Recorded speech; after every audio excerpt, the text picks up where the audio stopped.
ሰላም እንዴት ናችሁ? እግዚአብሔር ይመስገን ደህና ነኝ። ዛሬ እስኪ የሆነች ነገር ልበላችሁ፣ እግዚአብሔር ካደረገልኝ ነገር ማለት ነው።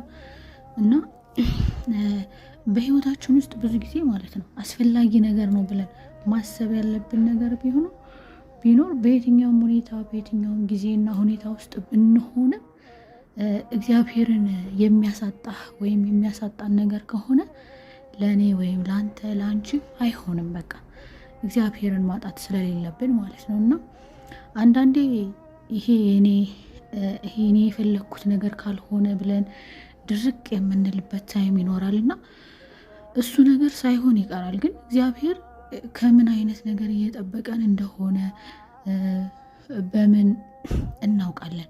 ለምሳሌ እኔ በአንድ ወቅት ላይ ማለት ነው ብዙ ዋጋ የከፈልኩባትን ልጄን በሞት ሳጣ እግዚአብሔር በቃ አልሰማኝም። ለምን በጣም ለምነው በጣም አለቅስ ስለነበረ ማለት ነውና በሰዓቱ ልጄን በሞት ስላጣሁት ከእግዚአብሔር ጋር ተጣልቼ ነበረና ለምን ልጄን አልማረልኝም ጠይቄው ለምን እንደዛ በዛ ስቃይ ውስጥ ሆኜ ለምን አልሰማኝም ብዬ አማርሬው ነበረ። ግን ሲያልፍ ያ ጊዜ ቆይቶ ቢሆን ዛሬ የገባኝ ከምን አይነት ነገር እየጠበቀኝ እንደነበረ አሁን ነው የገባኝና ያኔ እኔ እሱን በመራቄ እኔ ተጎዳሁ እንጂ እሱ ምን ይቀርበታል እግዚአብሔር።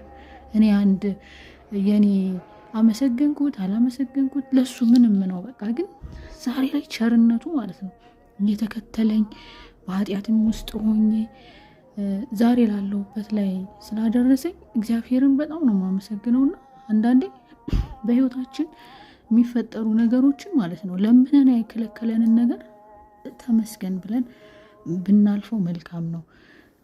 እንዳልኳችሁ ማለት ነው ከምን አይነት ነገር ውስጥ እየጠበቀ እንደነበረ ስለማናቅ፣ ስለዚህ ለምኛው የከለከለኝ ለመልካም ነው ብለን መቀበልን እንለማመድ።